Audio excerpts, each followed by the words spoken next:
I've waited most of my life to tell this story. Some secrets grow heavier with the years, others grow quieter until you almost believe they've gone away. But silence has a way of echoing in the empty corners of your heart. My name is Ruth. I'm 72 now, a grandmother of 2 girls who think of me only as the lady who bakes pies and tells bedtime stories. They have no idea that once, long ago, I was a frightened young woman lying in a hospital bed on the most important day of her life, and that the person I trusted most betrayed me in a way that changed everything.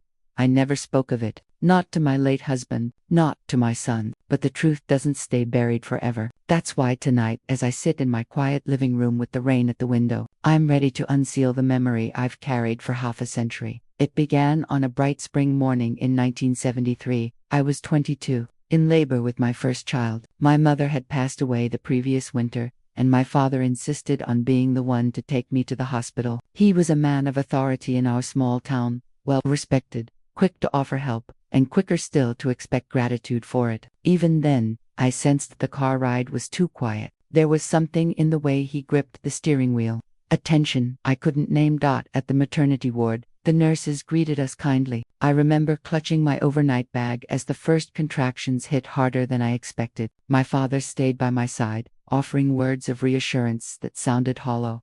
Hours passed in a haze of pain and anticipation. By late afternoon, I was exhausted but relieved to finally hear my baby's cry fill the room. A boy, his tiny fingers wrapped instinctively around mine, and for a moment, nothing else existed but the miracle of his life. But when the nurses wheeled him away for his first checkup, the room seemed to change temperature. The doctor left, the hallway lights flickered as evening settled in. I remember my father stepping closer to the bed, his face cast half in shadow. I won't describe everything he said or did. Some details don't need repeating. What matters is the feeling, the shock of realizing that the person meant to protect me had become the source of my fear. It was as if the walls themselves closed in, and the happiness of welcoming new life was tainted by a single, irreversible act of betrayal. In the days that followed, I kept silent. I told myself no one would believe me. I told myself I needed to focus on my son. I even convinced myself that speaking up would somehow hurt him more than it would help me.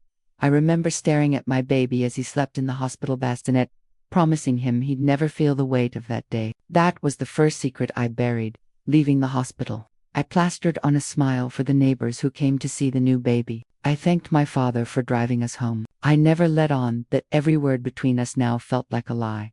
The years rolled on. I married a kind man named Howard when my son was 3. He never suspected the shadows I carried. I learned to fold the memory away, like a letter you never intend to send, but shadows have a way of stretching into the light. Each birthday, each milestone, I felt the echo of that day in the hospital, the day joy and sorrow collided in a single heartbeat. I kept thinking, one day I'll tell him, one day my son will know the truth about his grandfather. But the right moment never came, and so the secret aged along with me, pressed between the pages of our family's history, unseen but ever present. Now, 50 years later, I can feel time urging me to speak. Perhaps it's because my son has a family of his own. Perhaps it's because I've seen how silence can shape generations, leaving questions where there should be answers. Tonight, the rain taps at the window like a gentle knock. It feels as though the past is asking to be let in, if only for a while. I set my teacup down, fold my hands, and begin to tell the story aloud. This story before I lose the courage again. This is not just the story of what happened in that hospital room. It's the story of what silence can do, how it can twist love and trust until you barely recognize yourself. And it's the story of how the truth, even when it arrives decades late, can still be the first step toward healing. I want you to listen not just to the words, but to the spaces between them, the pauses where a young girl's hope once lived, the silences that grew heavy in the corners of our home. Because only then will you understand why it took me 30, 40, nearly 50 years to finally find my voice. I don't know if you'll see me as strong for surviving or weak for staying silent. All I know is that the story deserves to be told before I'm gone. The first time I ever thought about speaking up was on my son's 10th birthday. We had balloons tied to the porch railing, a chocolate cake cooling on the counter. I watched him blow out the candles, his smile so much like my mother's, and I almost opened my mouth to tell him the truth. But the words got stuck in my throat like thorns. I swallowed them down and clapped with the others as if nothing in the world was wrong. That night, After everyone went home, I cried quietly in the kitchen. I realized I was not just protecting him, I was protecting myself from having to relive that night in the hospital. And so I chose silence again. I know some people will judge me for not coming forward sooner. Others will wonder why I'm speaking at all now. To both I say, there's no handbook for this kind of pain. You do what you can to survive, even if it means carrying a secret longer than you should. But I've learned that secrets don't die. They wait, and mine has waited long enough. That's how my confession begins: an old woman in a quiet house on a rainy night, at last breaking the seal on a memory that changed the course of her life and her family's future. What comes next is how that secret nearly tore us apart, and how, in ways I never expected, it brought us back together again. The hardest part of keeping a secret isn't the hiding, it's the pretending to be fine when the memories flare up like old wounds, pretending that life is ordinary when, deep down, it has been shaped by something unspeakable. For the first few years after my son's birth, I threw myself into the rhythm of young motherhood. Diapers, bottles, bedtime stories. Howard, my husband, worked long hours at the factory and came home with the smell of iron dust clinging to his shirt. He was gentle, patient, the kind of man who believed the best of everyone. We lived in a small yellow house on Willow Lane, with lilac bushes in the front yard and a narrow porch where I'd sit in the evenings, rocking my baby to sleep. On the surface, it was a picture-perfect life. Underneath, it was fragile, glass beautiful to look at but ready to crack with the slightest pressure. The first crack came when my father stopped by unannounced. About 6 months after my son was born, Howard was still at work. I felt the old, familiar knot in my stomach as soon as I saw his car pull up in the driveway. He carried a toy truck as a gift for the baby, his smile as warm as if nothing had ever happened. To anyone else, it would have looked like a sweet gesture from a proud grandfather. But to me, it felt like a shadow entering the room. I stood stiffly as he handed me the toy. For a long moment, our eyes met. This.com, mine guarded. Then he said something I'll never forget. Some things are better left in the past. Ruthie, let's not ruin what we have now. I forced a smile I didn't feel and let him see the baby. Howard never knew what that visit cost me in sleepless nights. Years passed. I tried to convince myself that the past had been locked away, but sometimes, in quiet moments, I'd catch myself staring at my son, at his serious eyes, at the shape of his smile, wonder if he would one day look at me with questions I wasn't ready to answer. Howard and I built a simple life. We were never rich, but our home was full of laughter. At least, that's what everyone else thought. Inside, I lived in constant fear that the truth might surface. When my son was 8, he came home from school with a family tree assignment. He needed to write about his grandparents. "Mom," he asked, pencil poised over the worksheet, "what was Grandpa like when you were little? Was he funny?" The question caught me off guard. I was standing at the sink, rinsing green beans for dinner. My hands froze under the running water. I turned, forcing a light tone. "Oh, he was strict. He worked a lot. Is he coming to visit for my birthday?" My son asked hopefully. "No," I said quickly, too quickly. "He's busy." I could see the confusion in his eyes, the way he sensed there was more to the story. That night, after he went to bed, I sat alone at the kitchen table staring at the worksheet. I thought about writing a letter to his teacher, explaining that the project was too painful. But in the end, I just let it go. Howard's mother, my mother-in-law, often hinted that I should invite my father over more often. She never understood why I avoided it. I'd smile politely and change the subject. Every holiday was an exercise in excuses. "He's traveling. He's not feeling well. Maybe next time." I became skilled at weaving stories that kept my father at a distance without raising suspicion.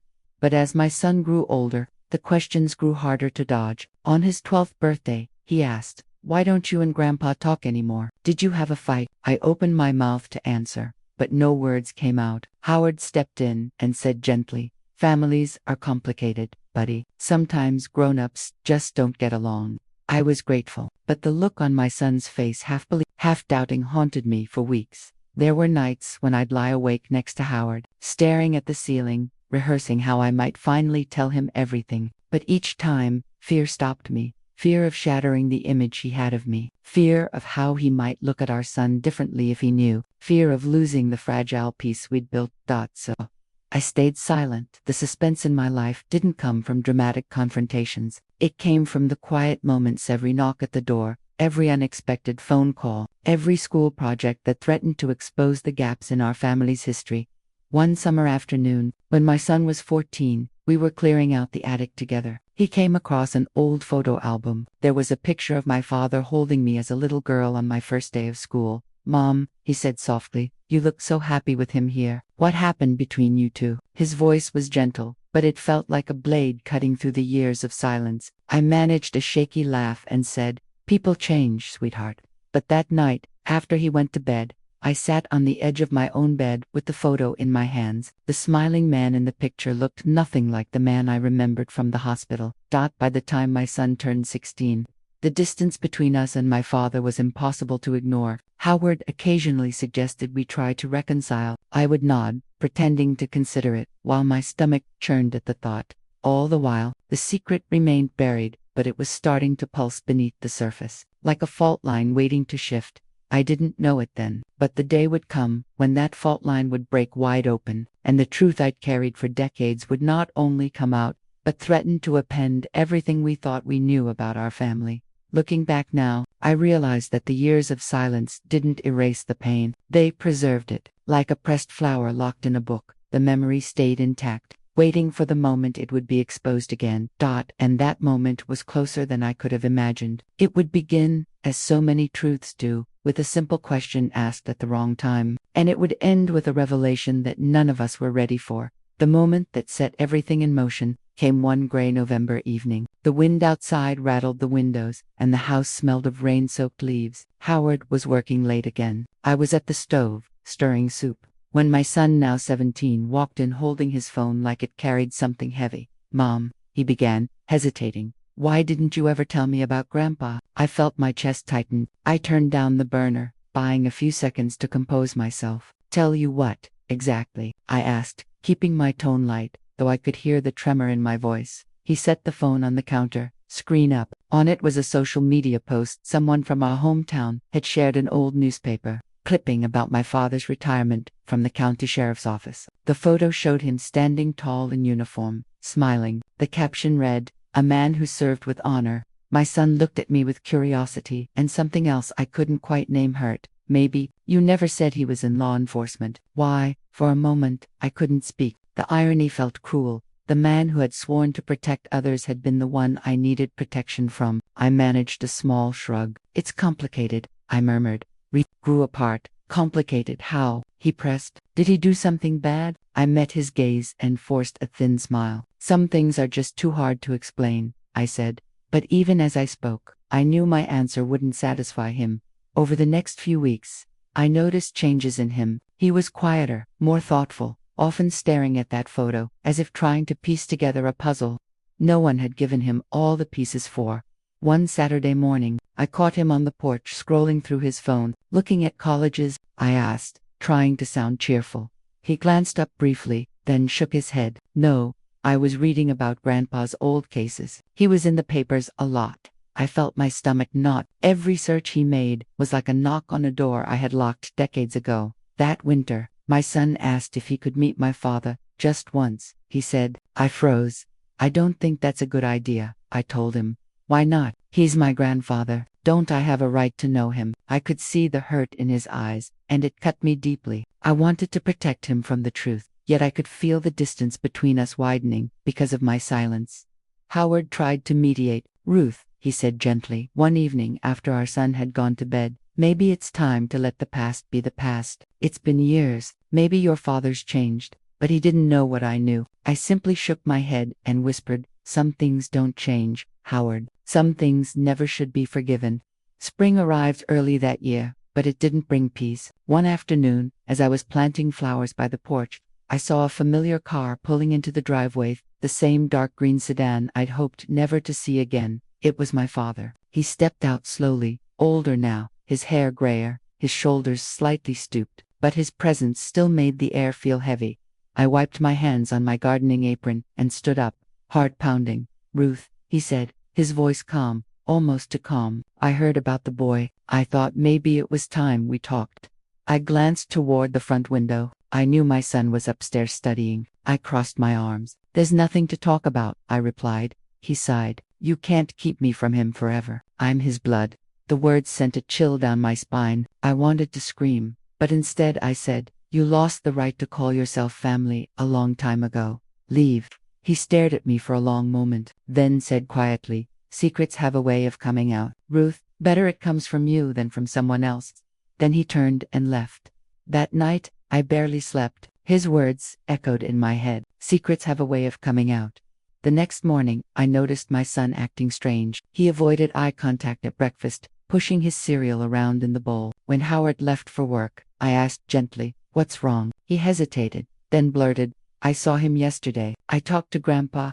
I felt the floor tilt beneath me." "You what?" I whispered.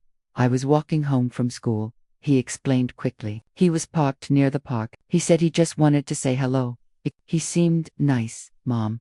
Why won't you let me see him?" The tears stung my eyes before I could stop them. "Because you don't know who he really is," I said, my voice breaking.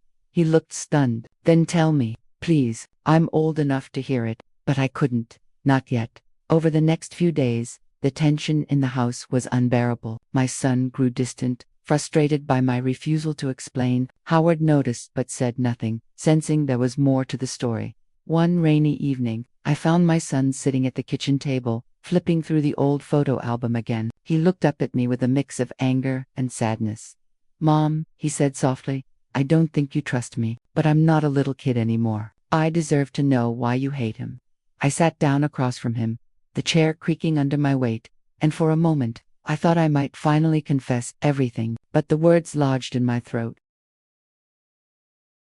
"I'll tell you when the time is right," I whispered. He shook his head, disappointed. "The time was years ago," he muttered before walking away. That night, I dreamed of the hospital, the smell of antiseptic, the white sheets, the sound of the rain against the window the night my son was born. I woke up in a cold sweat, realizing the past was no longer staying buried in dreams. It was creeping into our waking lives. I knew then that I couldn't hold back the truth much longer. If I didn't tell him, someone else would, and that thought terrified me more than the secret itself. It was early summer when the breaking point arrived. Howard was out of town for work, and my son and I were home alone. We were sitting on the porch at sunset when he turned to me suddenly and asked, almost in a whisper, "Mom, is there something about Grandpa you've been hiding from me all these years?" His voice was so calm, so direct, it caught me off guard. I looked at his face, now nearly a man's, and realized he wouldn't let the question go this time. The cicadas droned in the distance, the sky glowed orange and purple. It was the perfect evening for a confession, and yet I still couldn't bring myself to say it. So instead, I said quietly, "Some stories are harder to tell than others," but I knew that wouldn't be enough for long. The truth was pressing at the edges of my silence, demanding to be spoken. What I didn't know then was that the person who would force the secret out into the open wouldn't be me or my son. It would be Howard, who was about to stumble on something buried deep in the attic that would change everything. The attic had always been the one place in our home that felt like a vault of ghosts. Boxers stacked neatly in corners, covered in a thin film of dust. Old furniture draped in faded sheets like silent sentries guarding memories I wasn't ready to revisit. Howard went up there one Saturday afternoon while I was out running errands. We'd been talking about clearing space for new insulation, and I had asked him to see what could be thrown away. I had no idea how dangerous that request would be to the fragile web of silence I'd spun for decades. When I returned home, I found Howard sitting at the kitchen table with an open shoebox in front of him. The look on his face was unlike anything I'd seen before, confused, troubled, but also cautious, as if he'd just stumbled into a room he had no right to enter. "Ruth," he said slowly, "I need to ask you about something I found." My heart skipped a beat. I set the grocery bags down carefully, trying to keep my hands from trembling. "What is it?" I asked, though I already dreaded the answer. He pushed the box toward me. Inside were folded letters, old, yellowed with age, the handwriting unmistakably my father's. Beneath them, a stack of hospital bills and a single photograph I hadn't seen in years. Me in the hospital bed, holding my newborn son, my smile strained, my father standing beside me, one hand on my shoulder. I felt as though all the air had been sucked out of the room. My fingers hovered above the photograph, but didn't touch it. "Where did you find these?" I whispered. "Under a pile of blankets in the far corner of the attic," he replied quietly. "Why were they hidden up there?" I sat down slowly, feeling the weight of the years pressing against my chest. The letters weren't just words on paper, they were remnants of the life I had tried to bury. Howard's voice softened. I read a few lines from one letter. I'm sorry, but they're unsettling. Ruth, what was going on back then? I kept my eyes on the photograph, unable to meet his gaze. It's not something I ever wanted you to know, I murmured. Does it have to do with your father? He asked gently. The question hung in the air like the strike of a bell. I felt the walls I'd built around my secret begin to crack. Later that evening, Howard came to find me sitting in the backyard under the fading light of dusk. The sky was streaked with pink and gold, and the garden smelled faintly of lilacs. Ruth, he said, sitting beside me, whatever happened, you don't have to face it alone anymore. I'm here. I looked at him, seeing the kindness in his eyes, and something inside me shifted. For years I had carried the burden alone, convinced no one could ever understand, but in that moment, I realized that silence had never truly protected MIT, had only protected the man who'd hurt me. That night, I finally told Howard everything. I didn't give him all the details, some memories were too raw to put into words, but I told him enough. How my father's shadow had loomed over my happiest day, the day I gave birth. How the joy of becoming a mother had been tainted by the betrayal of someone who should have protected me. How I'd lived all these years with that wound hidden beneath a polite smile. Howard listened without interrupting, his hand resting gently over mine. When I finished, he said softly, "You've carried this for so long. I'm sorry you had to face it alone." His words, simple as they were, felt like a small patch of light breaking into a long dark room. But telling Howard wasn't the end, it was only the beginning of the unraveling, because he believed our son deserved to know the truth, and I wasn't ready. For the next few days, there was a quiet tension between us. Howard avoided pressing me, but I could sense his unease. Meanwhile, our son noticed the shift in our moods and grew more suspicious.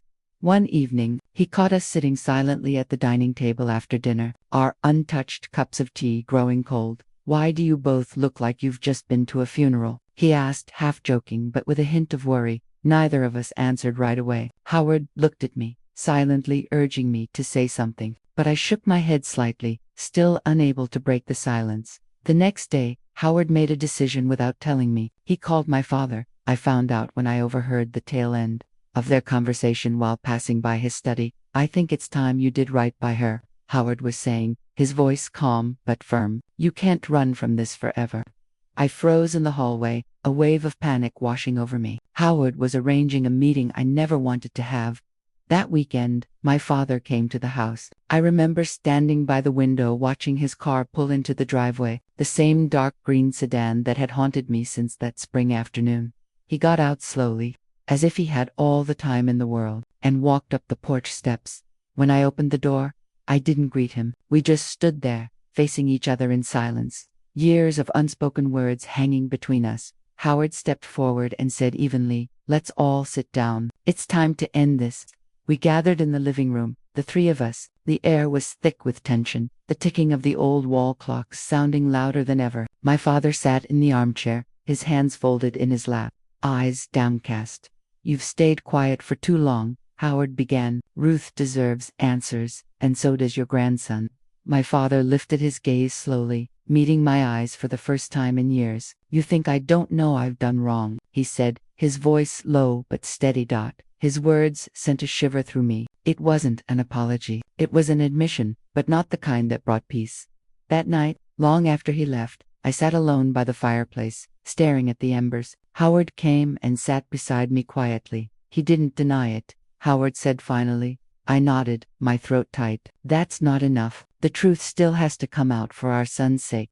Howard placed a hand on my shoulder. "Then, we'll tell him together. But you decide when." I knew I couldn't delay much longer. The time for secrets was running out. But even as I resolved to tell my son the truth, I couldn't shake the feeling that my father still had one last move to make, one last way to twist the knife before everything was laid bare. The day I finally decided to tell my son the truth began. Like any other quiet, almost deceptively calm. It was late summer. The air was heavy with the smell of ripe peaches from the backyard tree. Howard had gone to work early, leaving just the two of us in the house. I stood at the kitchen sink, rinsing dishes, watching the morning light dance across the countertop. In the living room, my son sat slouched on the sofa, scrolling absently through his phone. There was a stillness to him that reminded me of the way I used to sit when I was his age, searching for answers I wasn't brave enough to ask for. I dried my hands and walked over to him. Can we talk? I asked softly. He looked up, startled. Sure, what about your grandfather? I said, feeling my pulse quicken. The phone slipped from his hands onto the cushion. I knew this was coming, he replied quietly. We moved to the porch. The morning sun filtered through the maple leaves, painting dappled patterns on the floorboards. I chose the wooden rocking chair while he sat opposite me, leaning forward with his elbows on his knees. I've kept something from you for too long, I began, my voice barely above a whisper. I thought I was protecting you, but I realize now I was only protecting myself from having to relive it. He didn't interrupt, his eyes fixed on me, waiting. I drew in a deep breath and let it out slowly. The day you were born was supposed to be the happiest of my life, I said, but it wasn't, because that day, I trusted someone who should have kept me safe, took that happiness away. His brow furrowed. You mean, Grandpa? I nodded. There was no way to soften the truth anymore. I didn't go into details. Some truths don't need to be painted in words. I told him enough for him to understand that my father had crossed an unforgivable line, that I had carried that pain in silence, that I had chosen never to let him near us, because I wanted my son's life to be untouched by that shadow. He sat back slowly, his expression unreadable. The silence that followed felt like the longest I had ever endured. Finally, he spoke. So, all this time, you hated him because of what he did to you. I nodded again, tears threatening to spill. Yes, I didn't want to burden you with it, but you deserved to know the truth. His eyes glistened, and he looked away toward the yard. I wish you'd told me sooner, he said quietly. I could have, been there for you. That simple sentence cracked something open inside me. For years I had feared that my confession would drive a wedge between us, but instead, it drew him closer. I didn't want you to see me as broken, I admitted. He turned back to me. You're not broken, Mom. You're the strongest person I know. The relief I felt in that moment was overwhelming, yet it was tempered by another realization. Telling him wasn't the end of the story. There was still the matter of my father, the man who had left scars that couldn't be seen. My son asked, what happens now? Are you going to confront him? I hesitated. I don't know. I thought I could just keep ignoring him, but after all these years, maybe it's time I stopped running from the past. That evening, when Howard returned home, I told him that our son finally knew the truth. He nodded, his expression somber but supportive. I'm proud of you, he said gently. You've carried this for too long.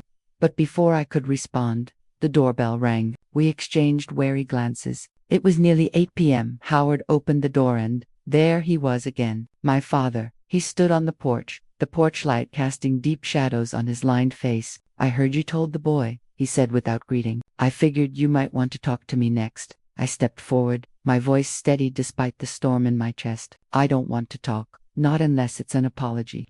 A bitter smile crossed his lips. You think an apology changes what happened? He asked. No, I said firmly, but it would be a start.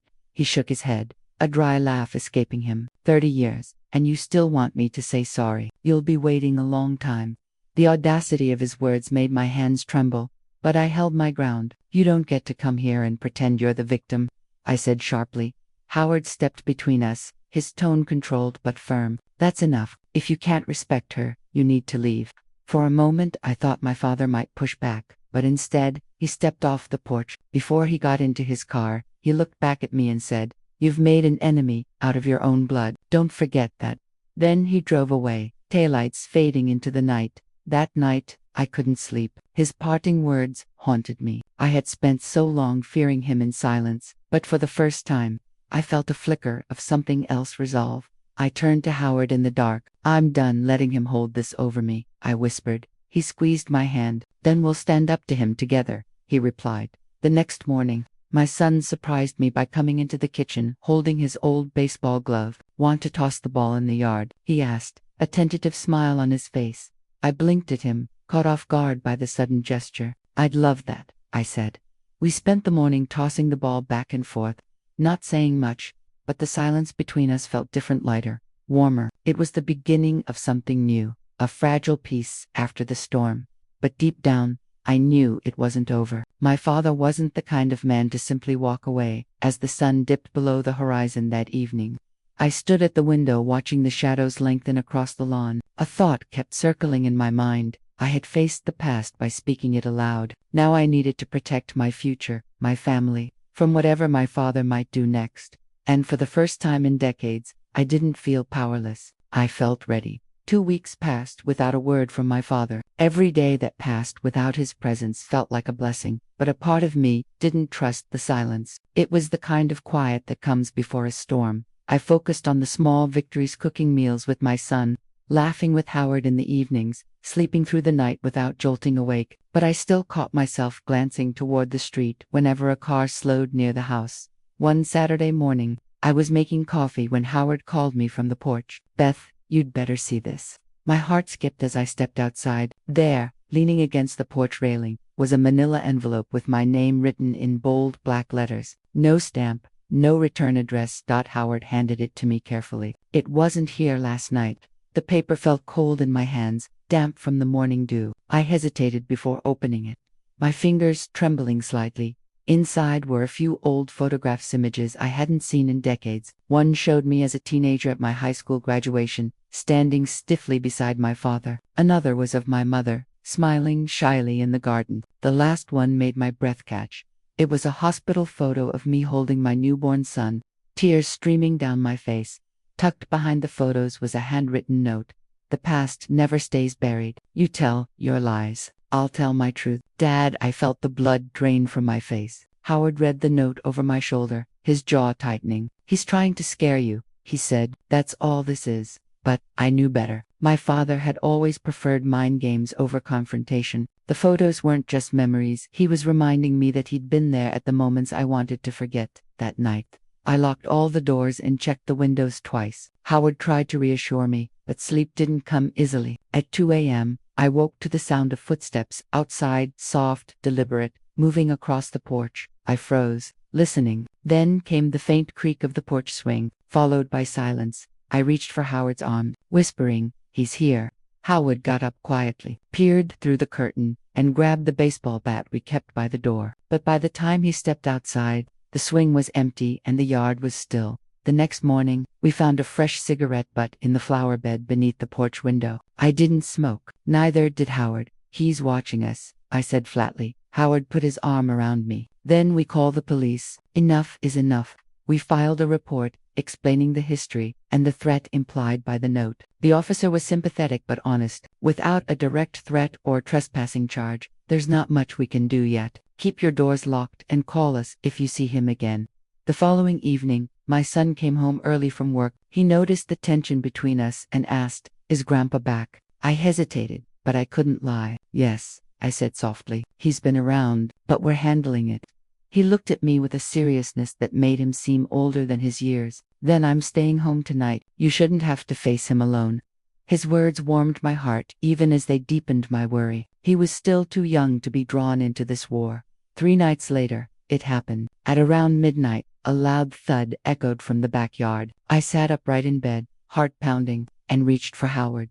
We crept toward the back door, the wooden floorboards creaking beneath our feet. The security light flicked on, revealing the back gate swinging open in the wind. And then we saw it spray painted across the back wall of the garage in large red letters, "Tell the whole story." Howard called the police immediately. This time, the officer took photos of the vandalism and promised to patrol the neighborhood more frequently. I stood there staring at the words long after the officer left. He wanted me to feel cornered, to believe that if I didn't do as he said, he'd escalate. But instead of fear, something else stirred in me, anger. I turned to Howard and said, "If he wants the truth out, then so be it. I'm done letting him control the narrative of my life." The next morning, I made an appointment with a local support group for survivors of abuse. I hadn't told anyone about the full extent of what had happened, not even Howard, but sitting in that circle of strangers, I began to speak. For the first time, I said my father's name aloud in connection with what he'd done. I walked out of that room feeling lighter than I had in years, but that lightness was short-lived that evening. When Howard went to lock up the shed, he found another envelope, this time nailed to the wooden door. Inside was a single sheet of paper with the words, "Meet me at the old farmhouse, midnight, no police, or everyone learns the rest." Howard's face turned grim as he read it. "He's trying to lure you out," he said. "We're not playing his game." But I knew my father too well. Ignoring him wouldn't make him go away. I told Howard I wouldn't go alone. We decided to inform the police about the note but didn't disclose the meeting of me feared my father would vanish if he sensed a trap.